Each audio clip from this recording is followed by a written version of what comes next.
Okay. Good evening, everyone. Welcome to the Irvington Planning Board meeting of September 3rd, 2025.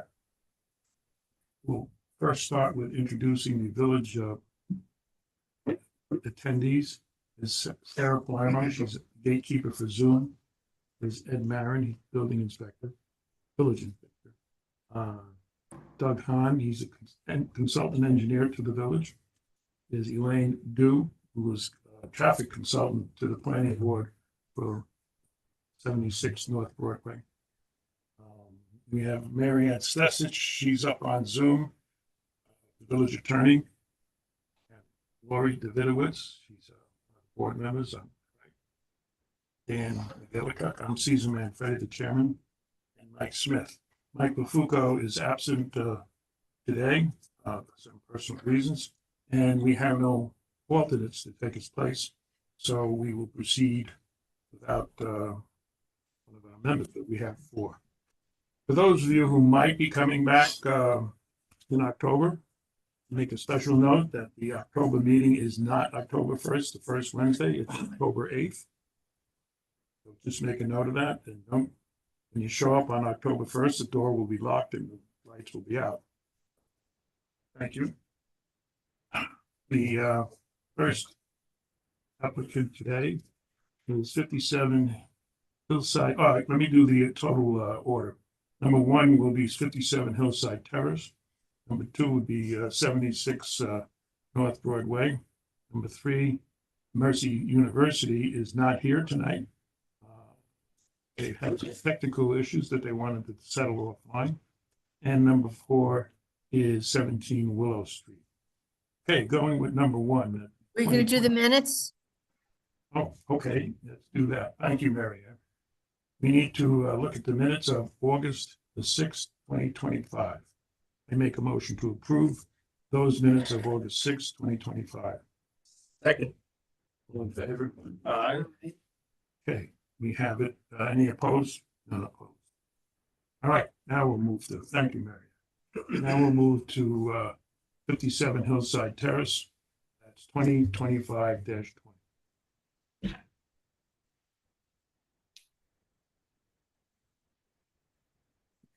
Sarah, do we have anybody?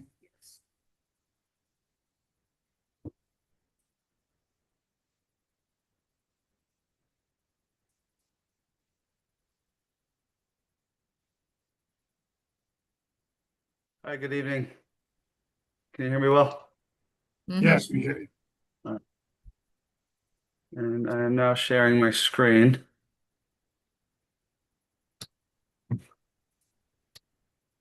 Okay, good evening. My name is Cyrus Miandwabi, Integral Engineering Services, 27 Main Street in Dobbs Ferry, representing the owner at 57 Hillside Terrace, Anna and Adam Klein.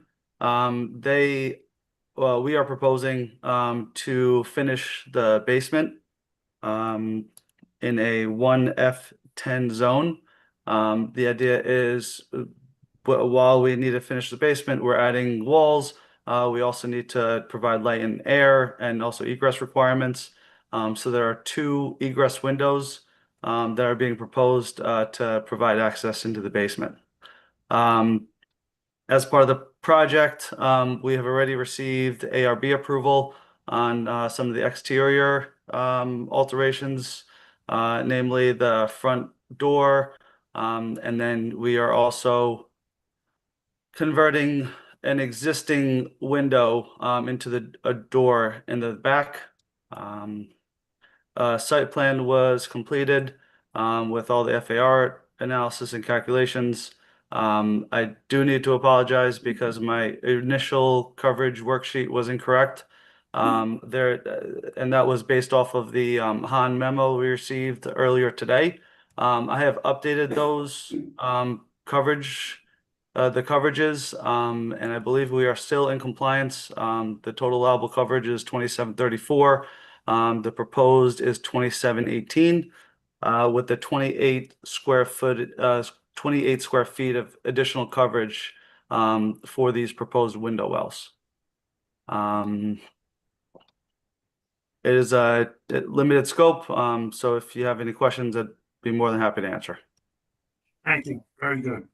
And is there a FAR problem because of the basement being, The FAR gets counted whether it's finished or not. Now, wait, I Yeah. thought they needed a coverage variance. yeah, well, Cyrus, I'm getting to that. yeah. Cyrus, Oh. Yes, sir. Cyrus, the property went through a process for the documenting the walls and stuff in the back, received the variance for the coverage, so we have to go over that. All right, Okay. but, and you'll have to revise it before you go to the next step. The board will discuss that in a few minutes. Okay. Yes, and yeah, it's just, it's a simple matter. Yes. This is a prime example. of Things that shouldn't have to come to the planning board. Unfortunately, that's the way the code is written. We're only the messenger here. Okay, any questions from the board? No question. I have none. No questions. Sarah, any Zoom? Okay, I make a make a motion for approve. No, Wait, no, Yeah, you need yeah, the have a resolution resolution. first. yes, that's why I was hesitant. I said something's missing here. Yeah.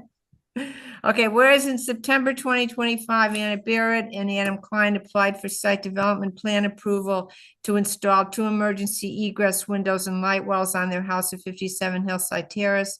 And whereas the proposed window wells require a coverage variance from the Zoning Board of Appeals. Han reviewed the plans and had no engineering comments. The planning board held a public hearing on the application on September 3rd, whereas the action is a type 2 action under SECR and therefore requires no environmental review. Now therefore be it resolved that the planning board grants the application for site development plan approval for the improvements reflected in the drawings entitled Barrett and Klein Residence prepared by Integral Engineering Services, and then the sheets are detailed, all dated 8/2025, subject to receiving a coverage variance from the ZBA. Thank you, Daria. Make a motion to approve the resolution as written. Second. All in favor? Aye. Any opposed? None opposed.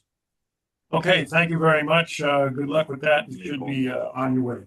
Okay, I appreciate that. I'm gonna. Number 2 was 76 North Broadway, sometimes called Palmer, sometimes called the Maxine property. They're moving up the table now.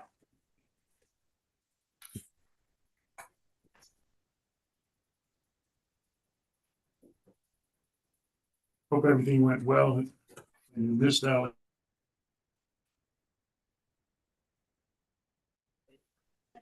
Well, geez, what an excuse. The person who took your place was done well. Okay, what do you got, Jay? Kathy Zelantis from Silverberg Zelantis LLC, Can you speak to the microphone so we can- representing the applicant, DK9 LLC Varma RE Development. With me tonight is Carlito Holt from DTS Provident. So previously, DTS submitted a traffic analysis using the 50/50 traffic distribution and continuing to apply all of the most conservative factors, including counting toll, no credit for the office use, and no fractional second signal timing changes. The 50/50 analysis established that all 8 studied intersections continued to operate within the allowable level of service and within the queue length by incorporating the mitigation measures proposed of the staggering student arrival and departure. And the limitation was 103 students during the peak AM hours and 75 students during the peak PM hours. But we were proposing much less, only 63 students during those peak hours. The planning board questioned whether there would be impacts in the after hour, the hour after each peak hour, each hour after each peak hour, because we're proposing 113 students in the hours after each peak hour. So DTS next looked at that, and based on the August 20th, 2025 analysis, It was confirmed that there's no unmitigated traffic impacts from the 113 students in the hours after each peak hour. Even though adequate mitigation can be provided for the previously proposed 176 students, the applicant is now proposing to reduce the student population from 176 students to 155 students. And this is accomplished by eliminating one pre-K classroom. Excuse me. You mean that as phase one or? Well, we're proposing to open the project with 155 students. That's not the ultimate goal. That's not the ultimate goal. Because we did establish that it's sufficiently mitigated with 176 students. So there would still be the same number of students during the peak hours, which is 63 students, but there would be 92 students instead of 113 students in the hours after the peak hours. So we've established the proposed project's mitigation measures more than meet the allowable level of service and queue length under the village code. Relative to traffic impacts under SECRA, we demonstrated that there's no adverse impacts and the project meets the standards both for site plan and special permit traffic standards. So you did mention that we are proposing a post-occupancy implementation study. So we're proposing that we would, once the project is fully occupied, to confirm based on the traffic, the driveway, that the traffic generation numbers do not exceed the 50/50 traffic analysis trip generation numbers. And if in fact it turns out that it does, or that the trip distribution skews more to the south, then there would have to be further reduction or further staggering to comply. However, if the traffic generation numbers confirm with what we've proposed and the trip distribution is 60/40 or more from the north, then there would be the basis to either remove the staggering restriction. So we could allow potentially more Group A classrooms, which is those peak hour classrooms, or we could increase the number or increase the number of students and use the vacant classroom back to 176 students. So, That's it. and we had one question on the going down to 155. I know we said 143, but 155. That the reduction is all on the off peak as opposed to peak, and we were wondering if some of that reduction move some of the reduction to the peak hour, so it's not all in the off peak. Well, the peak hour was so far below already the 103 and 75 student maximums. We were proposing only 63 students. Elaine? So as we previously discussed at the last meeting, the board is concerned about, I guess, the possibility that you would potentially exceed the requirements in the code. And so having a bit more of a buffer and shifting some of the students off peak might help with that. Now, the idea that none of the reduction is in the peak. Yes, that's correct. None of the reduction is in the peak, and all of the reduction currently is off peak. And we were asking, is our ask appropriate to put some of that reduction in the peak as opposed to all in the off peak? Yes, I think so. So right now, Because off peak does have the capacity to handle more vehicles. you're not answering my question. Should the reduction all be in off peak, or is there any benefit to put some of it in the peak? There's benefit to shift some of the vehicles from the peak hour to off peak, because right now you're just barely meeting the mitigation requirements, the traffic requirements in the code. And if you shift more off peak, then you have a bit more of a buffer, and I hope that answers your question. Sorry, Mr. Chair, can I just Yeah. jump in on this? So if you recall, last meeting, we presented analysis that had considered 103 students during the peak AM hour and 75 students during the peak PM hour, and that pushed us right up to the limit. And we said, well, actually, Which hour? both hours. Okay. AM and PM. And what we had indicated then was that actually the student population during those peak hours is going to be 63. So that's going to create the buffer that you wanted during the peak hours. So I think that inherently had that reduction during the peak hours from what was previously analyzed. Mhm. And then the applicant's taking a further step to reduce the overall student population. But that would be a reduction during the off-peak hour, which was originally going to be 113 students, which would now go down to 92. So Elaine, you're okay with reduction from 176 to 155? Total reduction in putting it in the off-peak, that's okay.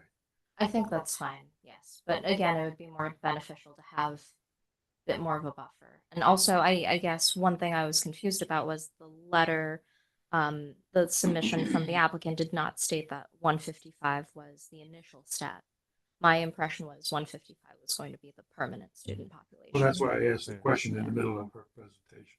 Yeah, I apologize if that wasn't clear in ours. I think we've always had the intent of having the ability to go up if the post-implementation study Well, proved. if you label it phase one, then if the post-implementation study of phase one is favorable, then you can go to phase two, which would be the full fill out. Right. And I think, one of AKRF's comments was further refining the post-implementation study parameters.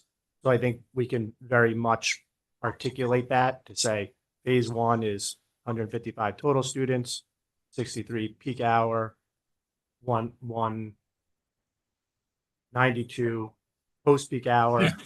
Phase two with the intent to go to 176 with still 63 peak hour, 113 post-peak hour. Mike Smith, you were the one who suggested the phase. Do you have any questions on what we just talked about?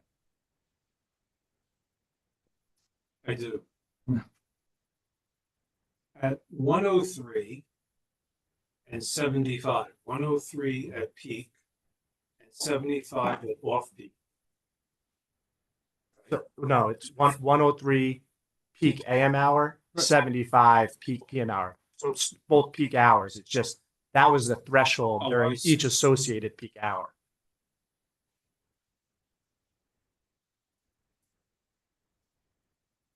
And so it's 103 and 75 are peak hours. What's the associate?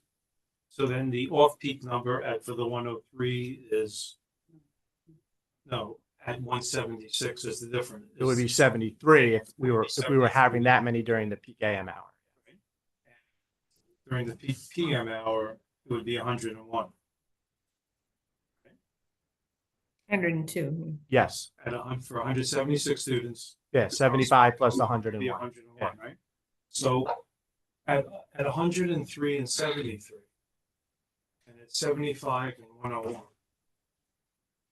that barely meets code. It Yeah, just about meets code, It meets code. Right. Albeit at the threshold. Yeah. Right, okay.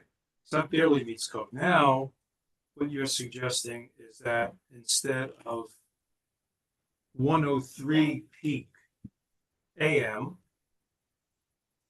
you're having 63 peak AM, Yes. right? And instead of 75 peak PM, you have how much peak PM? 63. 63. So it's 63 both. Yes. And instead of 73 off peak AM, you're 92. 92. And same thing on the other side. It's 92.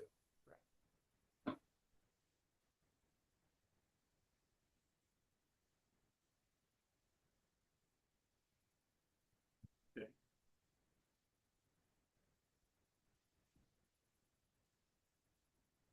I had thought that when we had asked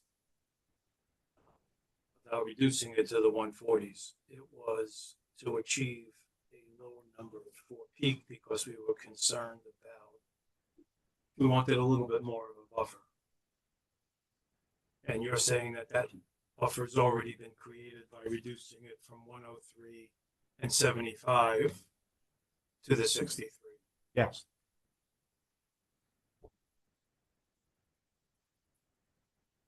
I haven't looked at it that way, so I'm a little hesitant to make any commitment. Okay. I'm not looking- Caesar, could I ask Elaine a question? It relates to this. Ben, Yeah, Elaine, when you say that it's very close, when it was, I understand at 103, it was very close, okay? At 63, is it still very close? Because if I recall, they did meet it at 103, but it was a razor thin margin.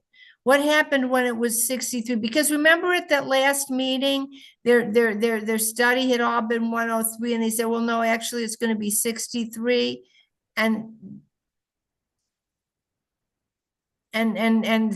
we didn't see the numbers for that. So we were supposed to get those numbers. So is it still really close? I guess the question is it still close at 63 at peak hour? Do you understand what I'm asking? Yes, it is still on the close side, but Carlito, I'm flipping through the numbers right now. Can you talk through that? Yeah, I'm just pulling them up. Yeah, And sorry, it's also a function of sometimes the mitigation we're proposing is to meet the code, right? So the timing adjustment may be different at 63 versus 103. So in some instances, we may not be making as much of a timing adjustment as we were at the 103 level. So it's kind of a moving target to your point, Marianne. If we're making an adjustment to meet the code provisions, it might not be as much of an adjustment at a different student population. Yeah, and looking through the numbers, a lot of them are still very close, right? I think you're at even though it is a large decrease, you're still pretty close to where the threshold is in some cases. It's not a 1-for-1 adjustment. It's not like you take one kid away and it's one vehicle less trip, right? You got to take multiple kids before it reduces it by a trip. How is it that a class of 20, it's one class of 21? Right? That's all, what's been relimited. How is it that one class is all off-peak? Is that the design of the class, that the class would only be, have been designed to start in an off-peak time and end in an off-peak time? So there are two separate tracks, the Group A, the peak track, and the Group B, which is the off-peak track. So they come in after the peak hour and they leave after the peak hour. Okay. So that, since the concern was we were close. Kathy, talk in the mic. We can't. Since the issue was the potential impacts on the hour after the peak, which is the Group B classes, that class, one of those classrooms was cut to reduce down to the Group B classroom, the Group B, which is the off-peak class, the hour after the peak class. That class was always designed to start in an off-peak hour and end in an off. Right, the classes were broken down into either peak classes or off-peak classes, Group B being the peak classes. And there were proposed financial penalties for coming prior to the start time. And obviously, in a case of an emergency, a parent can pick up for a doctor's emergency or something like that. But routinely, they have to pick up after, because that's when the class ends, after peak.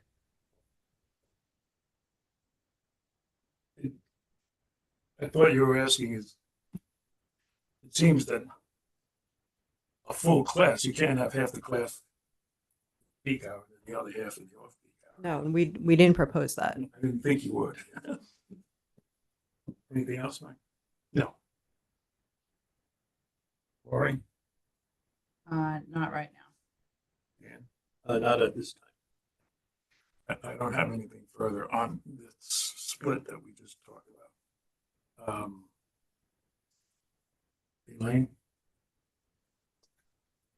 I do have a few other comments. Yeah, right, I was gonna say, there are a bunch of questions that you don't have answers to. Yeah, that's right.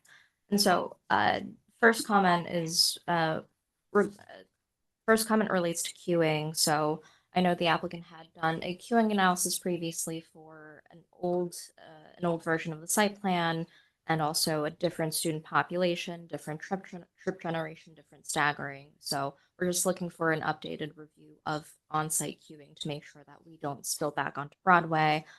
This is something that we've asked for a few months at this point. In terms of the mitigation measures, in particular at Main Street. So, as noted in the submission, part of the mitigation measure was extending the eastbound left turn lane on Main Street to 19 feet. And versus the concept plan that was previously provided in July, that showed a 10-foot extension. So if you're only extending it 10 feet and the demand is 19 feet, that's not enough. Though I understand that the applicant may have had revisions to the analysis to address this recently.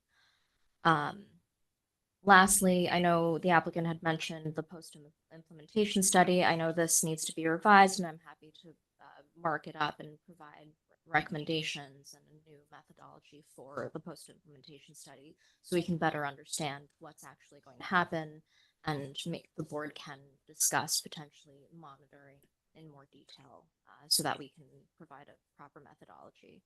The board says yes. Okay, great. I'll take care of that for next month. And lastly, I know this has been a topic of discussion for months, but having a hawk signal crossing Broadway, this should be potentially included as part of a future submission, and the applicant should also start to engage DOT on this improvement to see whether or not this could even be in the works, in the cards at some point. Well, it would seem at a minimum, there needs to be a crosswalk. Painted crosswalk doesn't, and then a later date on approval, discussion, whatever, the hawk light to accommodate the crosswalk. Mike, you had some, I'm sorry, you finished it, Wayne? So I would actually hesitate to add a crosswalk without anything else right now because Broadway is so busy, cars go really fast down the road, and if you paint a crosswalk without any other protections, it's going to be unsafe. And so I would, in fact, recommend implementing it with additional improvements like the hawk signal, more signs, flashing signs, things like that, instead of just paint it. And just crosswalks in Dobbs Ferry. So. They do, but that section of Broadway is different from our section of Broadway. But Dobbs Ferry also has crossing guards during peak school hours. Yeah, the one down by the diner does it anyway. But I think that sounds more reasonable. What Elaine just said. Mike, this is one of your things. Yeah, the hawk signal, I think the question is whether it would be at Strawberry Lane, which is closer to the high school light, or whether it would be where the new driveway would be coming in. I think I know one issue, creating a sidewalk just along Strawberry is adds coverage. And so I don't know where you would propose putting the hawk signal. I would think that it would be best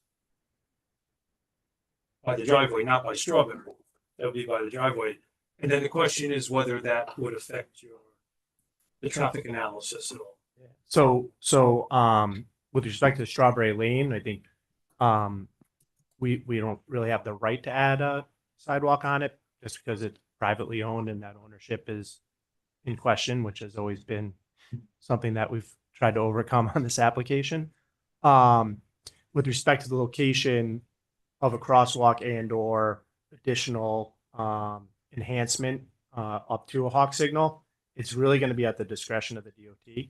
So our intent procedurally is I think we're kind of near the finish line on the actual traffic analysis that everyone's getting comfortable with. And then we would package that up in our submittal to DOT. And as part of that, give them any suggested information they need to help make a determination on the hawk signal, because they have different criteria as to, how many pedestrians would you actually have crossing in an hour? Does that mean? similar to like if you've ever gone through like a traffic signal warrant analysis, you got to have so many cars turning from the side street, not just on the main line. So they want to see that there's enough pedestrian activity to justify putting in a hawk signal, because ultimately that's going to be infrastructure that they have to own and maintain. Yeah, I would imagine also that you can't have every minute somebody pushing the button and the light change. You probably need a minimum amount of time before the next. push Yeah, you button. would time it accordingly. Same thing if someone's Has waiting in to a be car on a side street. they might 5 get minutes of 30 traffic before the button works. And Elaine, you covered the another item. Do you have any more? Well, with regards to the hawk signal, I believe this has been a point of discussion with the board, but potentially conducting an analysis for the hawk signal, if that is a potential. That's what he just said about packaging it all together. That sounds like a reasonable approach. So I think he's speaking about it in terms of actually doing the timings for it, but with traffic analysis, you would be entering the potential pedestrian volumes, the number of times during an hour at which the hawk signal could be activated, and the cars, and then you calculate out all the I was queues. more referencing the timeline that he described when we're getting, as he said, nearing the finish line here, hopefully. And then package it with the Hawkeye DOT. Is that a reasonable time? I think the discussions with DOT should be started with the hawk sooner rather than later, so that way the board can better understand, is this a potential, is this a possibility, or do we have to come up with a different plan? Okay, I have Good a try. question about the hawk signal and what you have to present or work with DOT on. I'm concerned that you will not see enough pedestrians now, if that's what it's based on, because people, aren't crossing there because it's impossible. So how do you figure that out? Well, we would be projecting pedestrian activity from the project, because that would really be the driver of additional pedestrian activity that would dictate the need for the hawk signal, because you'd have people coming down potentially the driveway that has the sidewalk, getting to Broadway and needing to cross. So I think that would be the main driver. Even with that, I'm reluctant to think that DOT is going to go as far as a hawk signal. It might include something like a crosswalk with rapid rectangular flashing beacons. But we can start that conversation with them. My struggle sometimes with DOT is when you're going to approach them about something, you kind of want to approach them with everything. So, we would want to submit our traffic analysis as well, because they're going to be interested in seeing that and our recommended mitigation at the other offsite intersections. if in that initial meeting they ask for that, you say, okay. Well, what about the fact that there's, if you want to cross Broadway safely using a light, you have to either be at Sunnyside or at Heritage, right? High school, yeah. So the distance between that is pretty far. So if you're a pedestrian and you live in a street in the middle of that, right, you don't have a safe way to cross. So are you able to use those types of all the side streets that feed into there? Well, it's also going to be oriented to towards their destination. If someone's on a side street on the project side of Broadway, there's no sidewalk that leads up to that. Right, well, but you'll walk on Broadway to cross over to one of the side streets on the other side of Broadway, right, where there isn't a sidewalk. Proving anything, because there's still no crosswalk. No, if that's why you need one, right, so that you don't have to go from Sunnyside to Heritage. Oh, If you walk around town and you want to walk from, Strawberry, come down Strawberry and cross over Broadway, go towards the Aqueduct, there's no safe way to cross there. So any of the side streets feeding in on the side, the same side as the development, have that issue, but you could walk along Broadway safely, I don't. Like on the road, or just like in No, the well, you grass can't. area. I mean, I've tried it, it's awful.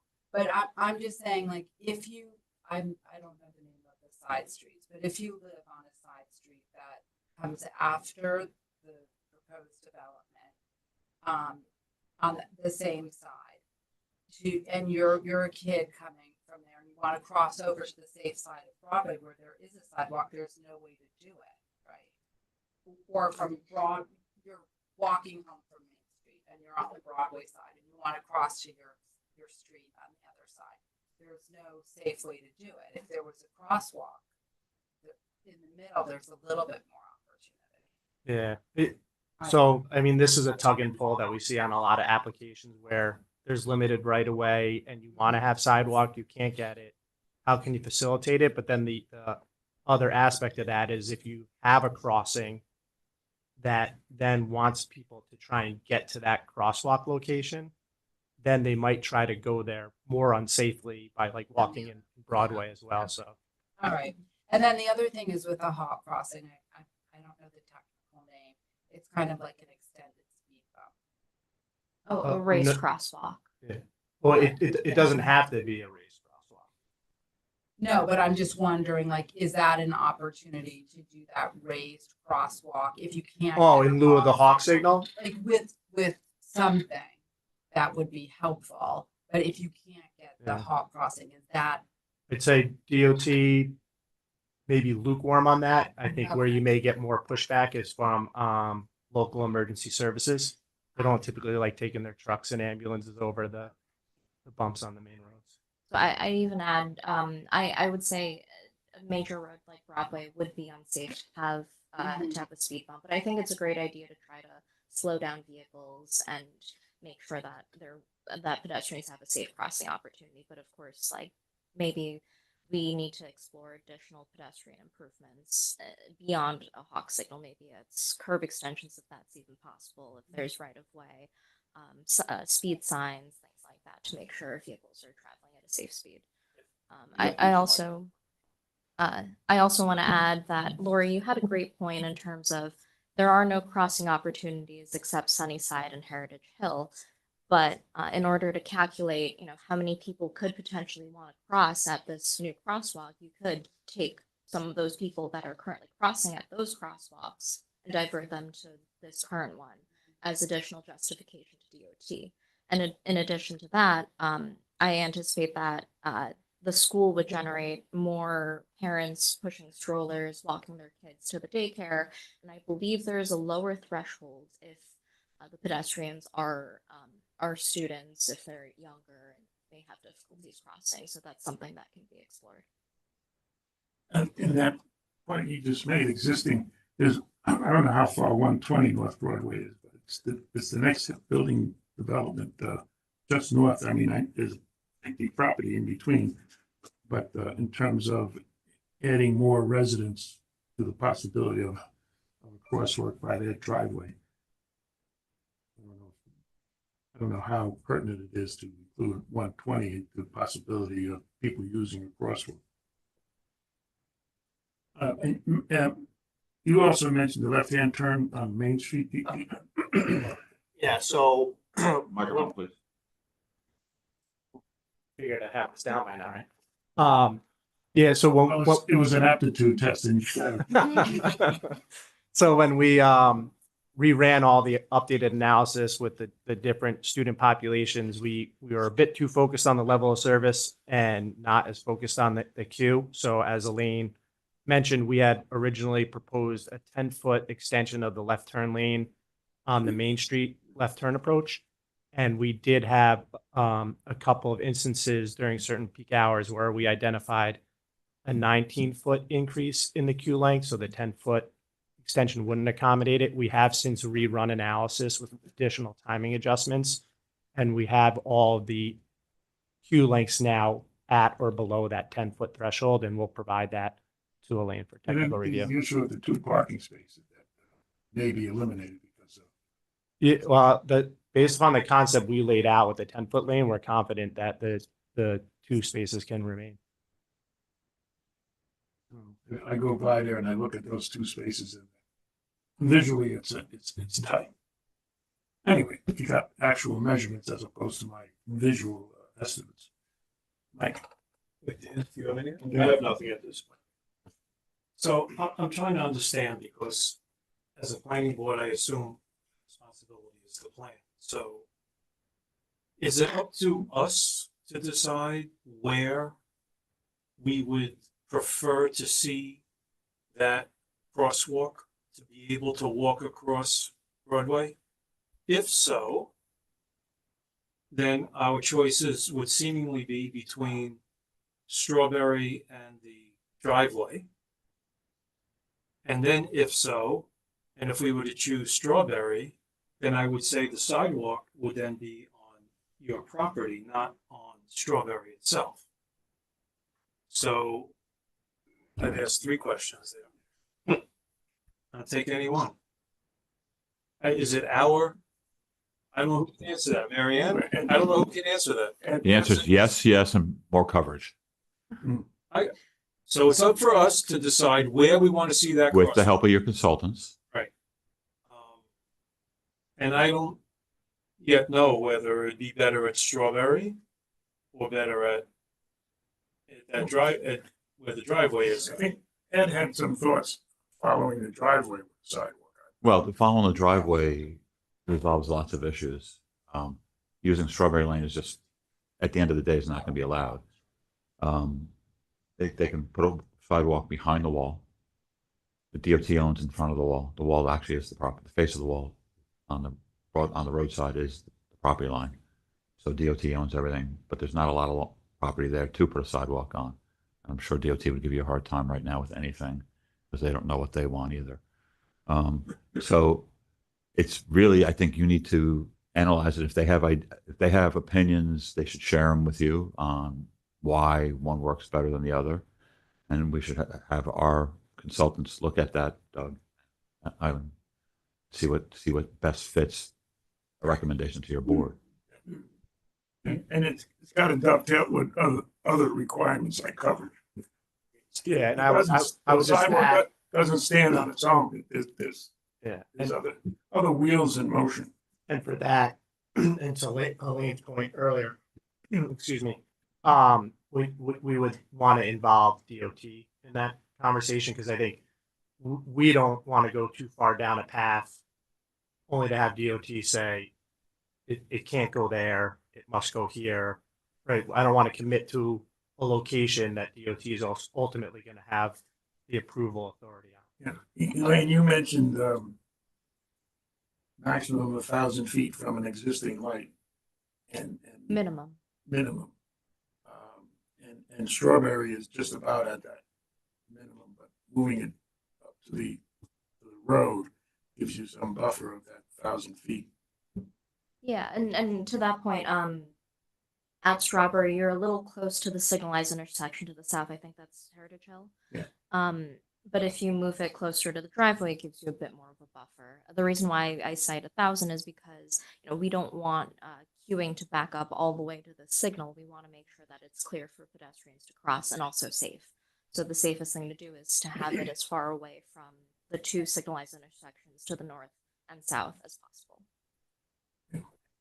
I have one more question about the crosswalk. I thought from what Carlito said that it's ultimately the DOT's decision.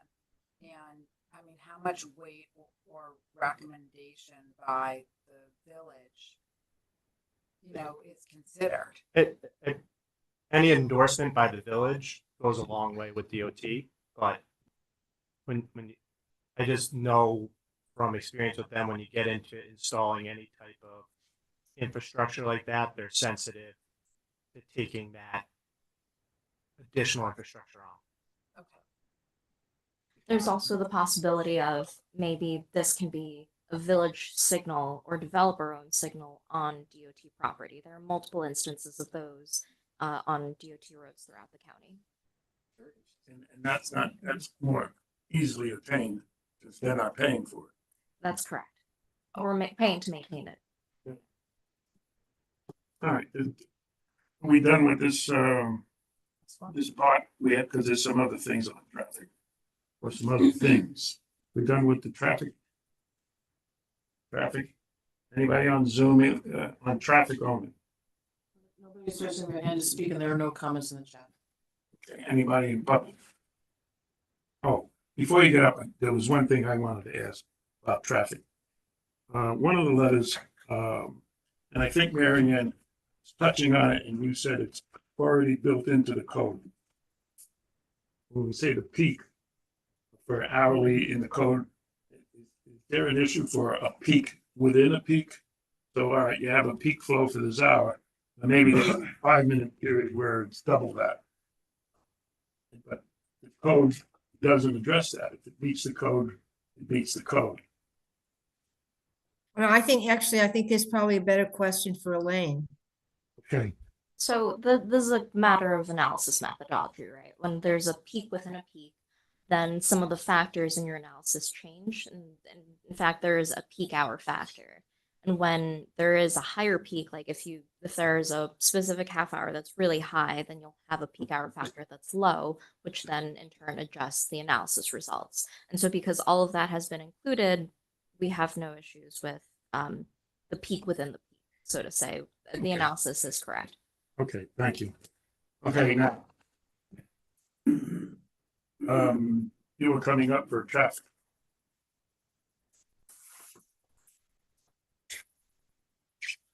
Alex Strawberry Lane, I was just going to suggest that maybe if we see if Stephen Mafia is Not yet. resuming.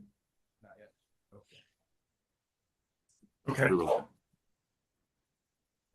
We had a letter from Darius and Mary Ann, what's his last name? I can't remember. Shafazada. Couldn't pronounce it either.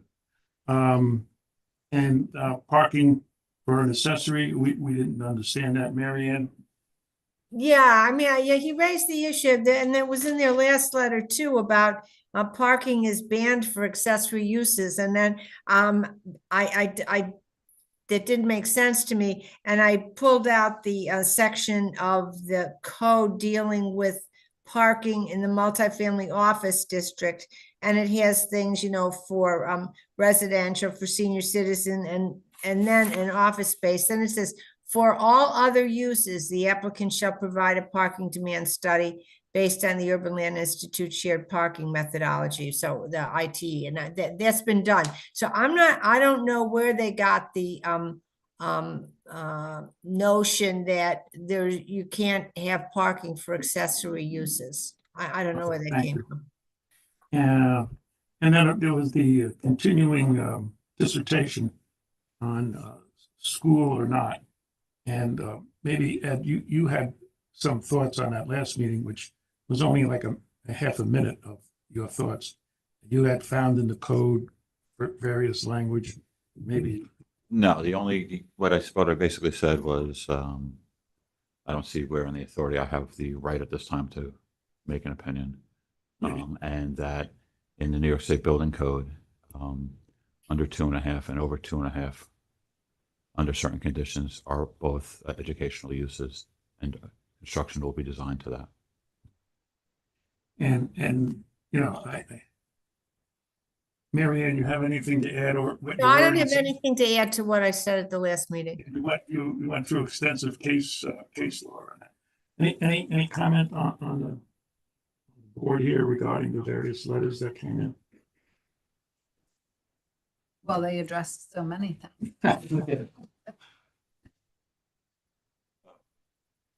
So, yeah. Oh, sorry. The letters address so many things, so it's hard to give one overall comment. no, I hit on two of the big ones that I thought were big. Yeah. I mean, in terms of the use and the legality of that, I don't know that I can opine. Yeah, That's why we have an attorney. That's why we have an Yeah. attorney. Yeah, I agree. I mean, letters have several issues. Mike, All right, no, you did. now that it's non-traffic, anything on Zoom? Nobody's raising their hand to speak, and there are no comments in the chat. That's about it for 76. Now you do know coverage is an issue, and you're going through a lot of information with Ed offline, your consultants, and that seems to be working out. And we're not, Mary, we're not doing that tonight. No, no, and then, I think Kathy knows this, but at the last meeting, I went through, a bunch of issues that I thought that still needed to be addressed or needed to be modified a little bit from their, EAF narrative. I think she Yeah. understands that. They just didn't, I believe they're working on it. It just wasn't ready for this meeting. Yeah, there is an issue that has been, wasn't emphasized and sort of went to the back burner. And it was raised early by a county letter from the planning department, which has been county policy for a very long time for the Yonkers sewage treatment plant. And it has to do with I inflow and infiltration into the system.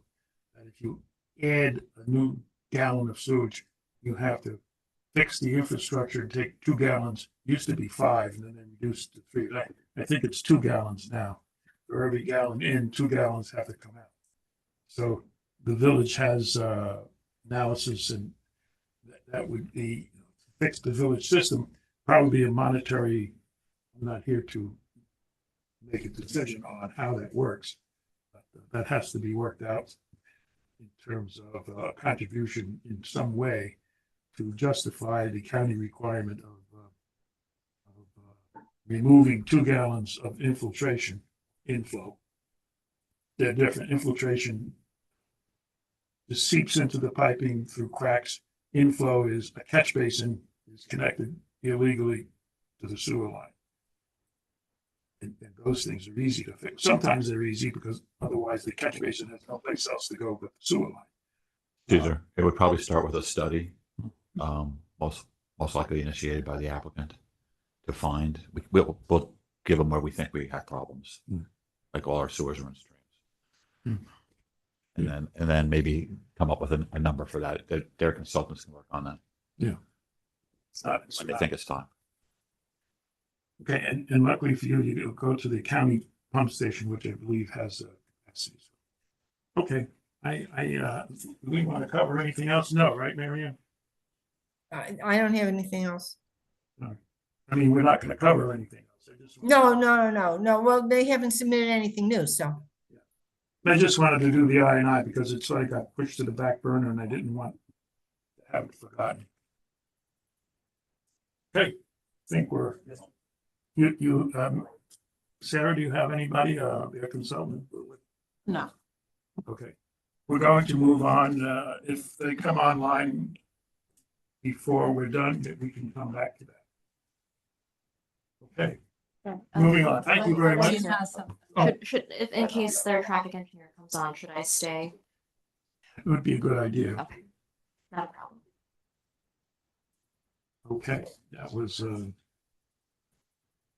Percy, as I said, is not coming tonight.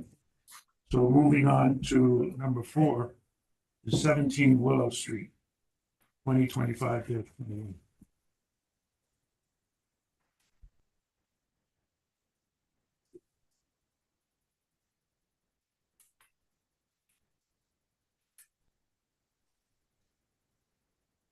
Good evening, everybody. How you all doing tonight? Doug, you want to wait a minute?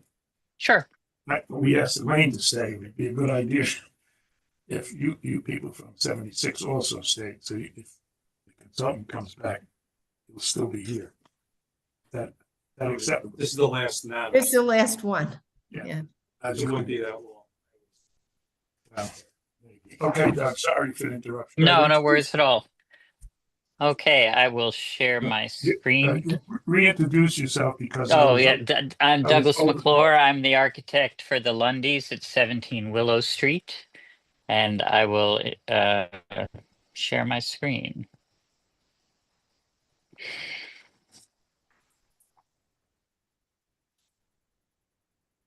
So as I said, this is a project on 17 Willow Street. The house is actually one of the first houses over in that area.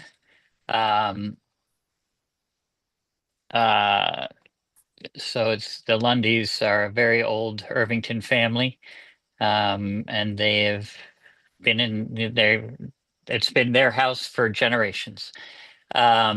We are proposing a addition in the back. Well, we're going to renovate the whole house. We need to change the siding and update the windows and things like that. But the planning board section of this project is we want to put an addition on the back of the house here so that we can expand the kitchen and do a little bit more gracious rooms on the second floor. I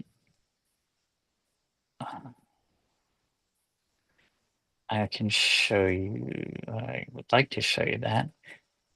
So here you can see the first floor plan. We've moved the kitchen that was in this corner into this area to give it more space and a stronger relationship to the living room and dining room with a nice little mud entry on from the back. So I can tell what's new there, so why don't you?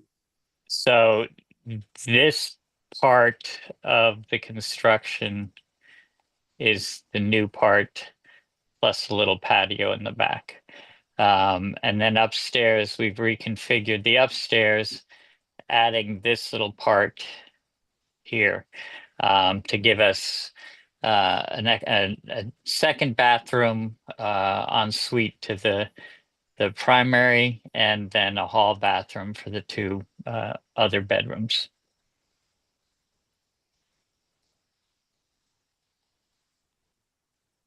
Sorry about that. Let's get rid of this.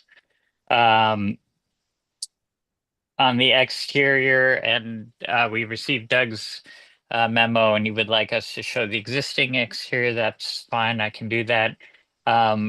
The front has not changed at all. The back looks essentially similar to what's there now. We've really just extruded the house, and we're trying to keep the style the same as the house is right now. On the upper floors, we extended the dormer to get some more headroom in these bedroom areas. On the north-south elevations, what's the new part? It's hard to tell. On the north side of the elevation, the new part is this section right here. It's about a little over 6 feet of an addition, and on the south elevation, it's essentially this part right here. Should be the same. Yep. You know, it would have been helpful if you showed what it was, because it was very. Yes, confusing. that was Doug's comment, and I can revise that for the next meeting. And in terms of, you did put a rendering for view preservation. It's essentially, when you're looking, I guess, west, that the extension does not exceed the current profile. Right. It's essentially, because this is a little bit of it's the same shape of the building, and you can see the original building here, and perspective makes it, if I draw the perspective lines. What's the lines of the new bump out on that? So that whole part is the new bump out, but it's essentially the same shape. Which is it? Does it line up perfectly with the existing profile? It does. And because of perspective, you can see this is their back. It comes towards you in this picture 6 feet. So it's essentially the same shape, just closer to you by 6 feet. Does that make sense? Yes. Now that you explained it, yes. Now, when you come forward 6 feet, that's the back of the house that you can see from Oak. Yes. There's a little footbridge over a gully. That is actually it's not, that's a handicapped ramp. Yeah, but forgetting the bridge, there's a gully there. Where does this, in terms of elevation, where does this? That gully will go away. We can't both talk at the same time. Sorry. Is the gully going to go away? Are you raising the new portion up so that it's even with the existing elevation, or are you dropping the elevation? No, because the way we're moving the house forward, this yard slopes towards it, so we'll adjust the backyard slightly, but the gully will disappear. So That if you excavate the soil to eliminate the gully, wouldn't that all drain towards the house then? Well, yes, but we'll have to do what people always do when they work on additions is we will slightly slope the grade away from around the perimeter of the house. And when you put that bump out, there's two windows, two basement windows and an oil tank involved. What are you gonna do with that? So the oil tank is also temporary because the existing one in the house burst, and so they put this in temporarily. That will be removed, and there'll be a whole new heating system in the house. So that goes away, and those window wells will be, closed up with probably a little access into the crawl space under the new extension. Ed, were those windows necessary for the egress? I didn't see the, is it basement finished, Doug? No, the basement is not finished. Then it doesn't need egress. And when the oil tank burst, was there any sump pumps in the, did it stay in the basement or was it reported? No, I mean the basement. It's everything. That was as I understand it was remediated when it happened years ago. So the oil tank will go away and be reinstalled in the basement. Actually, we won't have oil heat anymore. You're not gonna have an oil No. tank. What are you gonna have? Yes. Well, probably use gas. Oh, okay. You're not gonna have outdoor platforms for. No. We are, there will be air conditioning. So in this little area here, which is an sorry, you can't see my hand.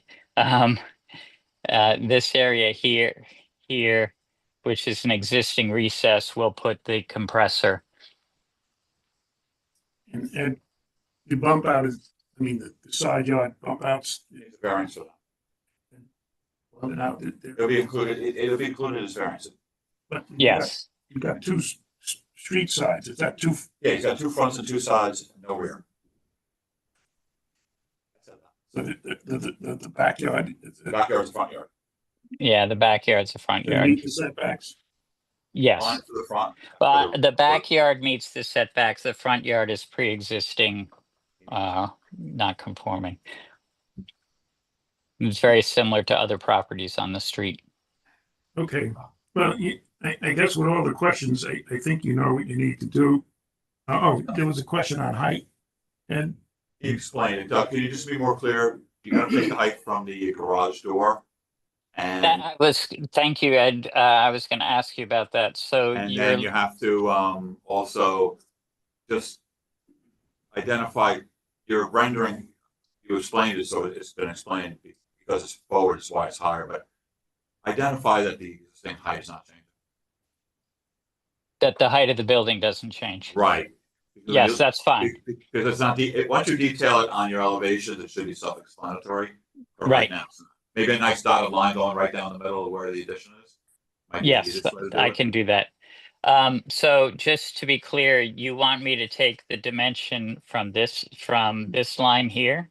The Oops. code says from the lowest point of the periphery to the highest point of the roof. So that would be from here up. Correct. Okay.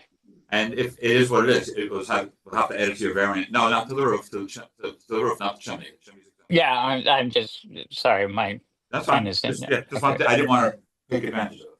Yeah. Yep. Okay.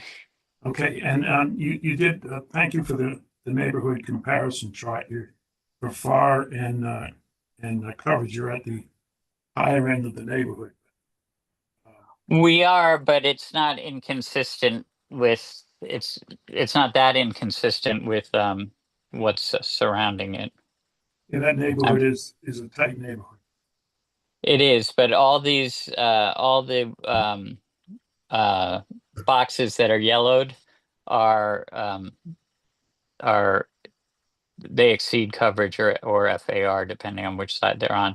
So the larger proportion of the houses in this area are, bigger than permitted. Okay, and on the grade that I was talking about, could you be more specific and clarify how that grade is gonna work in the back? Sure. Bump it out.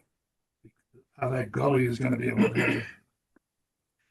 Okay, you wrote a note about the notice had some issue with it. Marianne. So- Let me finish. Marianne, is it okay if they just renotice it? Because he's gotta come back to Yeah. properly notice it the next time. Yeah.